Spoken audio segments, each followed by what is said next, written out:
너희는 자유의 율법대로라는 제목을 가지고 함께 말씀을 나누도록 하겠습니다.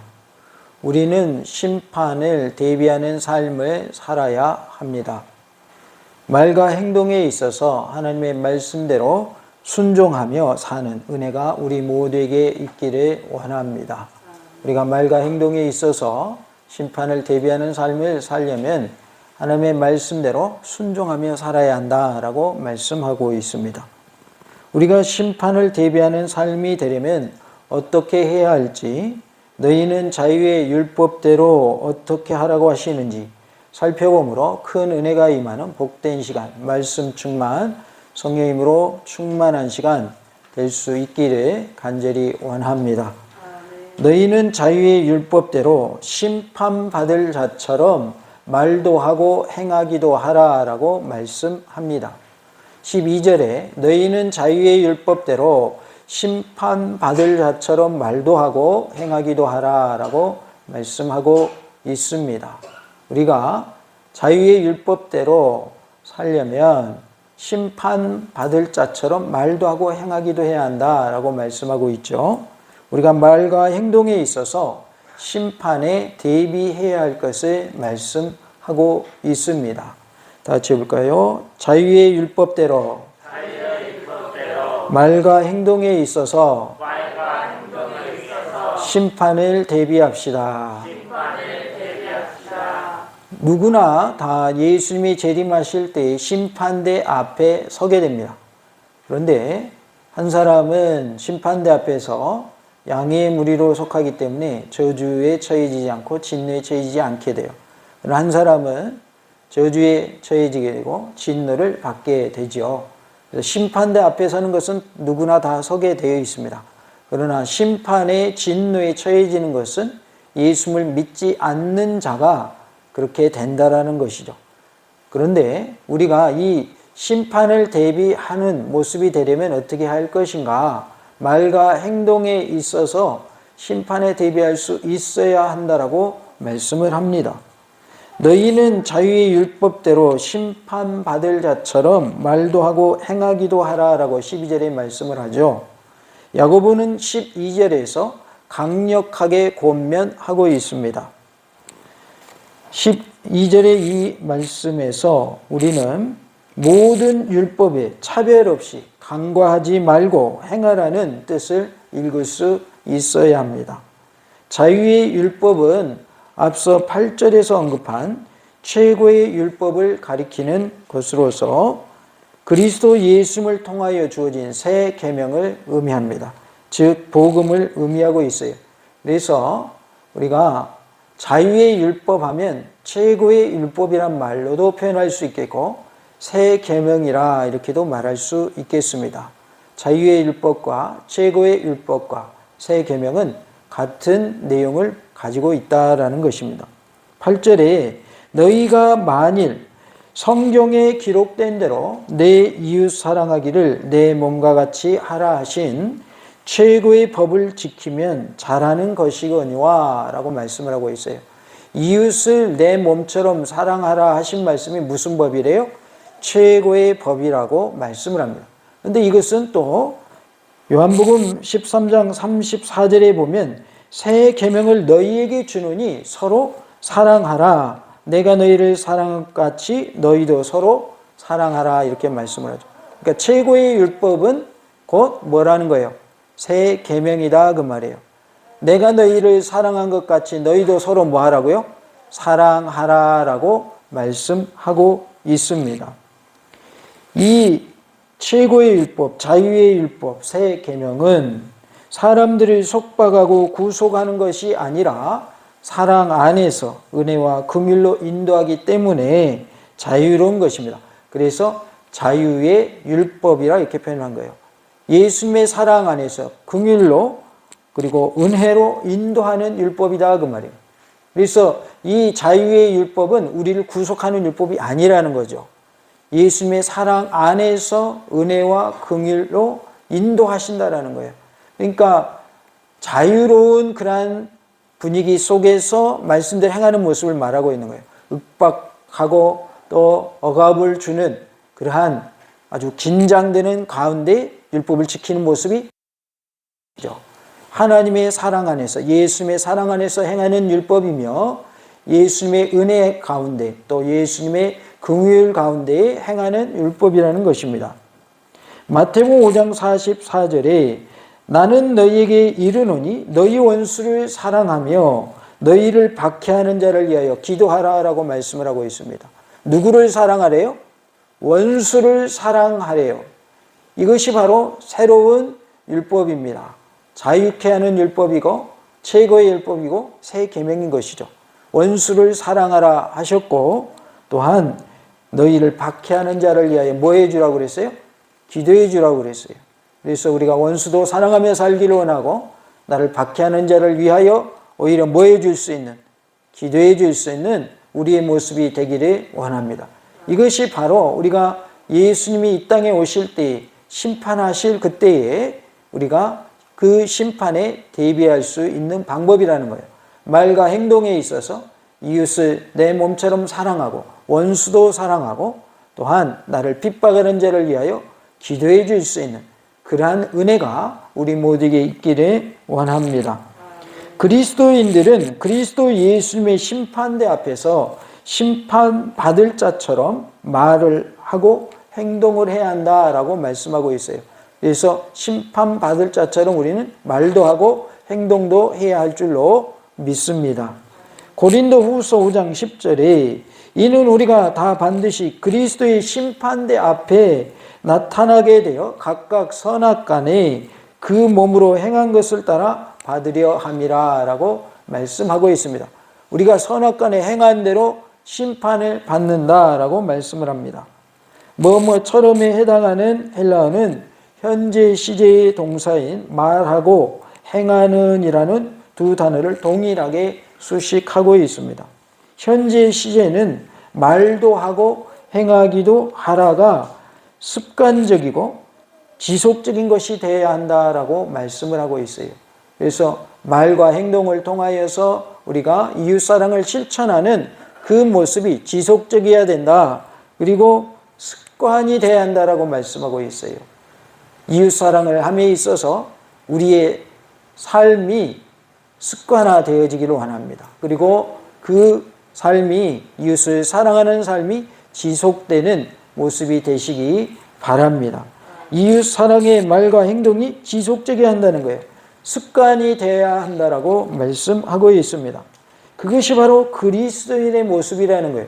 그리스도인이라고 하는 것은 예수님을 그리스도로 믿는 사람들, 예수님을 메시아로 구원자로 믿는 사람들은 그리스도인이라 이렇게 말합니다. 우리식 표현하면 예수쟁이란 뜻입니다. 예수를 믿는 우리 성도는 어떻게 살아야 합니까? 말과 행동에 있어서 지속적으로 우리가 그 말씀대로 이웃을 사랑하며 살기를 원하고 그것이 우리의 습관이 되고 생활화가 되기를 원합니다. 자유의 율법, 즉 최고의 율법, 새 계명은 말과 행동에 있어서 이웃을 내 몸처럼 사랑하고 서로 사랑하며 사는 심판에 대비하는 삶을 살아야 할 것을 말씀하고 있습니다. 우리 모두가 자유의 율법대로, 최고의 율법대로, 새 계명대로 말과 행동에 있어서 이웃을 내 몸처럼 사랑하고 또한 서로 사랑하며 사는 복된 삶이 될 수 있기를 원합니다. 다 같이 합시다. 말과 행동에 있어서 내 이웃을 내 몸처럼 사랑하고 서로 사랑하며 삽시다. 사랑하며 사는 것이 좋은 겁니까? 나쁜 겁니까? 좋은 거죠. 우리는 서로 사랑하며 살 수 있기를 원합니다. 아무리 돈이 많아도 권력이 있어도 내가 가진 것이 많은 것이 있을지라도 사랑하며 살지 못하면 그것은 제대로 누릴 수가 없는 거예요. 재벌이라고 우리가 생각해 보면 내가 재벌이에요? 돈이 많아요? 누리는 것이 많아요? 그런데 사랑이 없어요. 가정이 화목하지 못해요. 그거는 다 누리는 거예요? 못 누리고 있는 거예요? 못 누리고 있는 거죠. 초가 삼간에 살고 있어도 내가 사랑하며 살고 있고 화목하며 화평을 누리며 살고 있다면 그건 누리며 사는 거죠. 우리는 사랑하며 살 수 있기를 원합니다. 특별히 예수를 믿는 성도의 모습은 사랑하며 사는 모습이 돼야 된다는 거예요. 누구도 사랑하라고 말씀하셨어요? 원수도 사랑하래잖아요. 그러면 내 가족 사랑해야 돼요? 미워해야 돼요? 당연히 사랑해야죠. 원수도 사랑하는 판에 가족을 미워하면 되겠어요? 안 되죠. 내 자녀 사랑해야 돼요? 미워해야 돼요? 당연히 사랑해야죠. 원수도 사랑하라고 그랬는데 자녀를 못 사랑하면 되겠습니까? 내 부모 공경해야 돼요? 안 해야 돼요? 당연히 해야죠. 원수도 사랑하라고 하는데 부모 공경 못하면 되겠냐 그 말이에요. 그러니까 그리스도인들은, 성도는 사랑하며 살아야 된다라고 말씀하고 있어요. 기독교를 한 단어로 표현하라고 하면 무슨 단어로 표현할 수 있어요? 사랑으로 표현할 수가 있습니다. 기독교는 사랑의 종교입니다. 하나님께서 나를 구원하시기 위해서 사람의 몸을 입고 오신 분이 누구예요? 예수님이에요. 예수님이 나를 구원하시려고 사람의 몸을 입고 오셨어요. 그리고 나를 위하여 십자가에 못 박혀 돌아가시고 피 흘려 주셨어요. 그분이 부활하셨고 승천하셨고 앞으로 다시 오실 것입니다. 그 예수님을 우리는 믿고 있어요. 그러기에 우리에게 주신 그 사랑을 우리가 받는 것으로 그치지 말고 이제는 그 사랑을 베풀며 살고 전하며 사는 그러한 은혜가 있기를 원합니다. 내 형제들아 라고 1절에 말씀을 합니다. 내 형제들아 라고 하는 말은 수신자들에 대한 야고보의 사랑의 감정을 잘 나타내주고 있어요. 그래서 사랑의 마음을 품고 뭐라고 표현했어요? 내 형제들아 이렇게 표현하고 있습니다. 또한 새로운 주제로 전환할 때에도 이 내 형제들아 라는 표현을 사용하기도 했습니다. 5절에 내 형제들아 라고 할 때에 내 사랑하는 형제들아 들을지어다 이렇게 표현하고 있어요. 내 사랑하는 형제들아 들을지어다. 이건 새로운 주제로 말하겠다 그 말이죠. 이제 야고보는 그리스도를 믿는 사람들이 경건한 삶을 어떻게 실천해 나가야 할 것인가를 말씀해 주고 있어요. 우리가 경건한 삶을 어떻게 살아야 할지 야고보가 말한 그것에 대해서 살펴보므로 은혜의 시간 되기를 원합니다. 1절에 영광의 주 곧 우리 주 예수 그리스도에 대한 믿음을 너희가 가졌으니 라고 말씀합니다. 혹자는 영광의 주와 우리 주 예수 그리스도 이것을 동격으로 보아서 영광이신 우리 주 예수 그리스도라 해석합니다. 타당한 듯이 보여집니다. 왜냐하면 1절에서 영광의 주가 예수 그리스도와 연결되어 있기 때문입니다. 그리스도 예수님은 하나님의 모든 성품을 지니신 영광이십니다. 누가복음 2장 32절에 이방을 비추는 빛이요 주의 백성 이스라엘의 영광이니라 라는 말씀이 나옵니다. 이것은 시므온이 아기 예수를 품에 안고 한 말씀입니다. 예수님은 이방을 비추는 빛이시요 또한 이스라엘의 영광이 되시는 분이십니다. 그러기에 영광이신 예수님 이렇게 우리가 표현할 수 있는 것이죠. 시몬이 아기 예수님을 안고 하나님께 찬송할 때에 이방을 비추는 빛이요 주의 백성 이스라엘의 영광이니이다 라고 누구를 높이고 있어요? 예수님을 높이고 있습니다.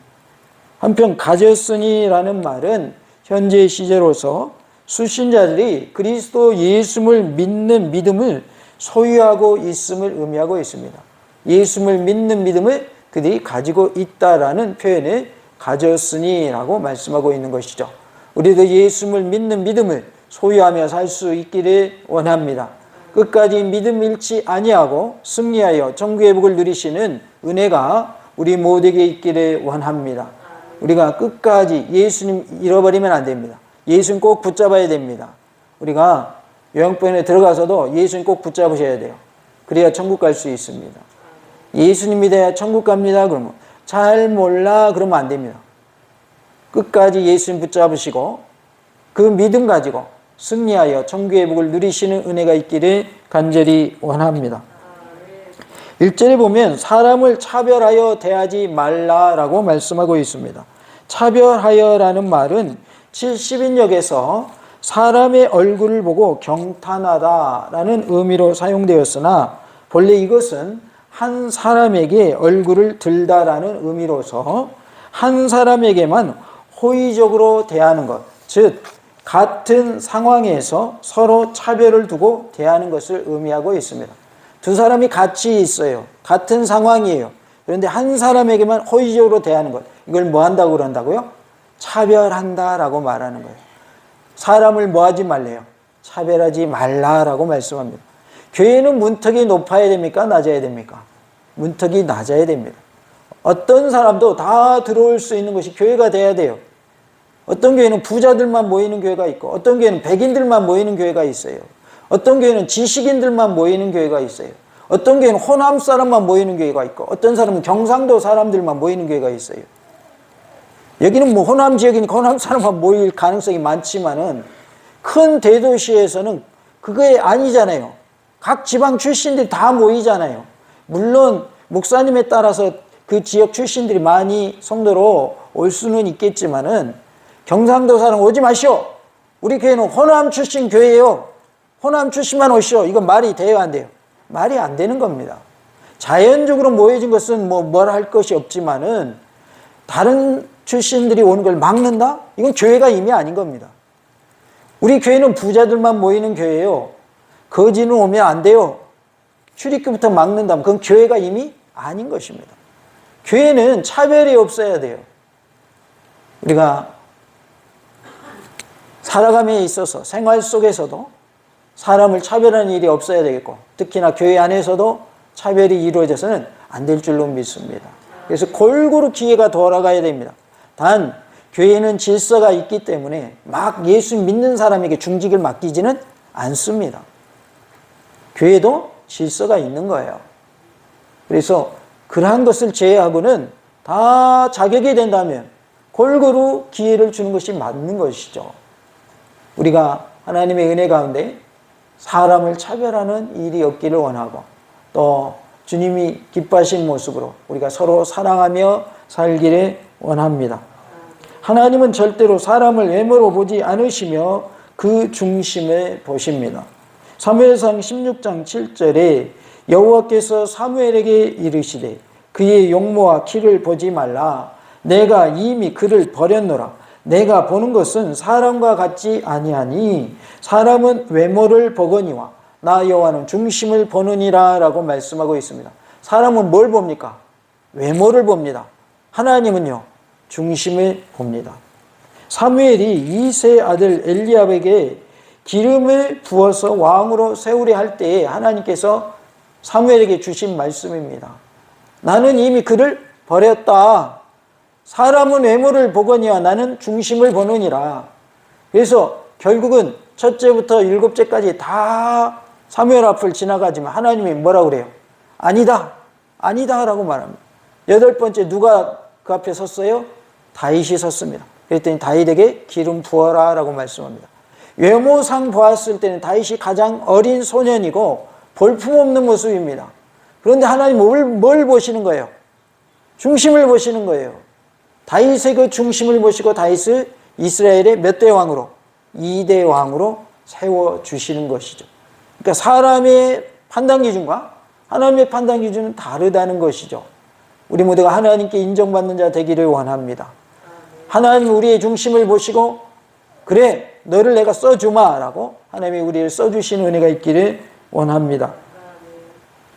그러한 하나님의 성품을 닮아가며 그리스도 예수님 안에서 살아가는 그리스도인들이 자기의 유익을 취하기 위해서 외부적인 조건에 얽매이는 것은 잘못된 것이며 영광의 주 그리스도 예수를 믿는 믿음에 걸맞지 않은 것입니다. 외부적인 조건 때문에 자기의 이익 때문에 하나님의 말씀대로 살지 아니하고 자기의 뜻대로 행하는 것은 그것은 그리스도인답지 못하다는 거예요. 믿음에 걸맞지 않는다는 거예요. 예수를 믿는 믿음에 걸맞지 않는다는 거예요. 우리가 그런 표현을 씁니다. 맞지 않는 옷을 입었다 그런 말을 합니다. 그리스도인은 그리스도인다운 행동을 해야 걸맞는 옷을 입은 모습이 되는 거예요. 몸은 작은데 옷은 커봐요. 맞아요, 안 맞아요? 안 맞죠. 몸은 큰데 옷이 작아요. 그것도 맞아요, 안 맞아요? 안 맞아요. 옷은 누구에게 맞아야 돼요? 내 몸에 맞아야 되는 거예요. 그래서 표준 체형인 분들은 기성복을 사 입을 수 있지만 그렇지 않은 분들은 꼭 뭐 해야 돼요? 맞춰서 입어야 돼요. 돈이 좀 들어가죠. 맞춤 옷을 입어야 되니까. 내 옷에 맞아야 되는 거예요. 그리스도인이 성도가 믿음에 걸맞지 않은 모습으로 살면 안 된다는 거예요. 내 이익 때문에 믿음을 저버리는 일이 없기를 원합니다. 외적인 조건에 그 유혹에 넘어가지 마시기 바랍니다. 믿음을 끝까지 지키셔야 된다 그 말이에요. 개역 성경에는 2절에 원의 왜냐하면이 생략되어 있습니다. 2절과 3절은 사람을 차별하는 행위에 대해서 말씀을 합니다. 만일 너희 회당에 들어올 때라고 2절에 말씀을 하는데, 회당은 유대인들이 예배를 드리기 위해서 모이는 일이나 사람들이 만나는 장소를 의미하고 있습니다. 야고보가 한 것은 이 서신을 유대인 그리스도인들에게 쓰고 있기 때문입니다. 유대인 그리스도인들은 그들의 모임이나 장소를 자연스럽게 회당이라고 부른 듯 합니다. 그러니까 회당이라고 하면 그들이 모임을 회당이라고도 하고 그들이 모인 장소를 회당이라고도 한다는 거죠. 그래서 사탄의 회당 할 때도 사탄의 무리라는 뜻으로 쓰일 수도 있는 것이고, 사탄의 회당하면 그들이 모인 장소라는 뜻으로도 쓰인다는 것이죠. 여기서는 회당하면 그들이 모인 그 모임 또는 그들이 모인 장소를 말하고 있습니다. 한편 야고보는 회당에 들어오는 사람 중에서 두 부류의 사람을 언급하고 있습니다. 첫 번째는 금 가락지를 끼고 아름다운 옷을 입은 사람이 2절에 나옵니다. 손에 금 가락지를 꼈습니다. 옷은 아름다운 옷을 입었습니다. 금 가락지를 낀 사람은 2절에서만 등장하고 있는데요.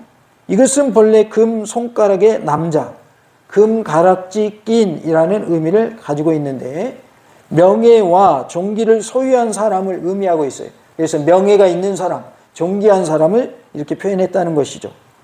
한편 아름다운 옷은 밝고 찬란한 옷이란 의미로서 부유한 사람이나 높은 관직에 있는 사람들의 옷을 가리키고 있습니다.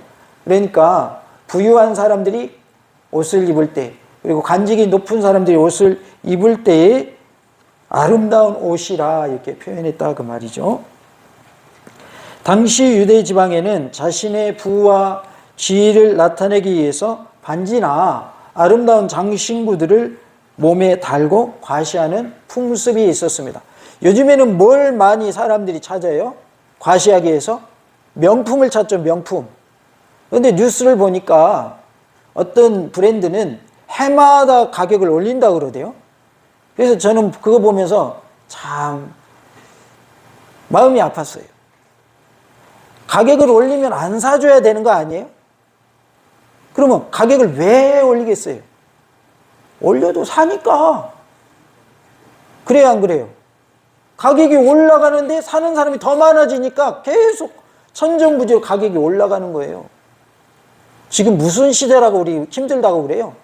코로나 시대라고 그러죠. 사업이 잘 안 된다고 그러죠. 생업 현장이 어렵다고 그러죠. 그런데 명품이 가격이 올라가면 잘 팔린대요. 이게 뭔 일이에요? 알 수가 없는 현상이에요. 그러니까 지금 이 본문에서도 아름다운 옷을 입은 사람들은 자신들의 그 명예, 자신들의 그 지위를 자랑하고 싶은 거예요. 자신들의 부를 자랑하고 싶은 거예요. 나는 이렇게 부자야 라고. 그래서 집은 없어서 요즘 청년들은 뭐는 있어요? 차는 있다고 그러잖아요. 차는. 그리고 데이트할 때 차 없으면 만나줘요, 안 만나줘요? 또 안 만나준다는 거예요. 이게 뭐가 잘못돼도 엄청 잘못되고 있어요. 차가 있어야 되는 거예요, 꼭? 나중에 사면 되잖아요. 그런데 그게 아니에요, 요즘에는. 남에게 보이게 한 게 우선이에요. 남에게 과시하는 모습을 금 가락지를 끼고 아름다운 옷을 입은 사람 이렇게 표현하고 있고, 또 2절에 보면 남루한 옷을 입은 가난한 사람이 나옵니다. 남루한이란 말은 불결한이라는 뜻을 가지고 있어요. 그러니까 깨끗하다는 거예요, 더럽다는 거예요?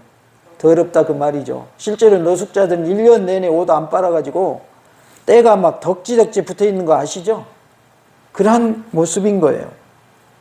가난한 사람은 구걸하는 사람을 말하고 있어요. 야고보는 더러운 옷을 입은 사람과 아름다운 옷을 입은 사람을 대조시켜서 당시 수신자들이 외모로 사람을 취하는 죄를 지적하고 있습니다. 남는 옷을 입었다고 가난하다고 그 사람들은 배척하느냐? 그 사람들은 차별하느냐? 너희들이 이렇게 하면 된다 안 된다? 안 된다라는 것을 말씀하고 있는 거예요. 너희가 아름다운 옷을 입은 자를 눈여겨보고 말하되 여기 좋은 자리에 앉으소서라고 3절에 말씀을 하고 있어요.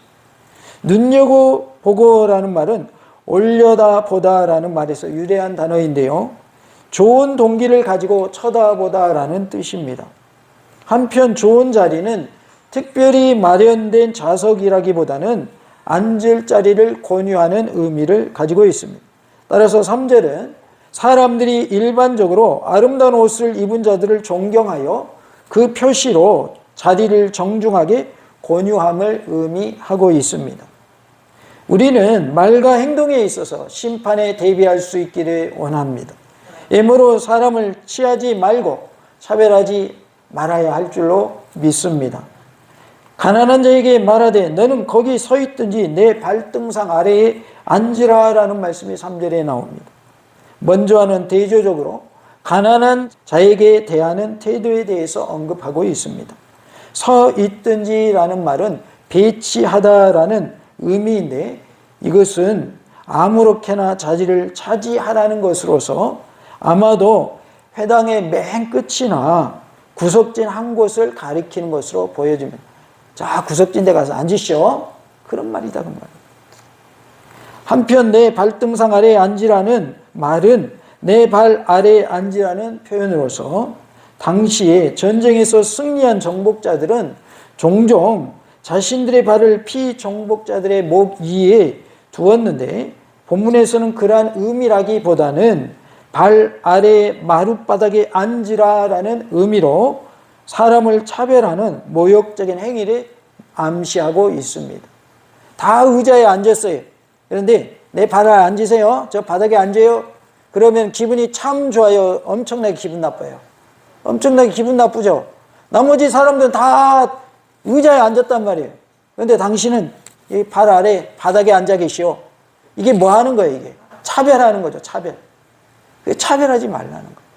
우리는 자유의 율법대로, 최고의 율법대로, 새 계명대로 이웃을 내 몸처럼 사랑하며 또 서로 사랑하며 사는 그런 모습을 통하여서 말과 행동에 있어서 심판에 대비할 수 있는 우리의 모습이 되기를 원합니다. 그리하여 하나님께 칭찬받고 저 천국에 들어가는 놀라운 은혜가 있기를 간절히 원합니다.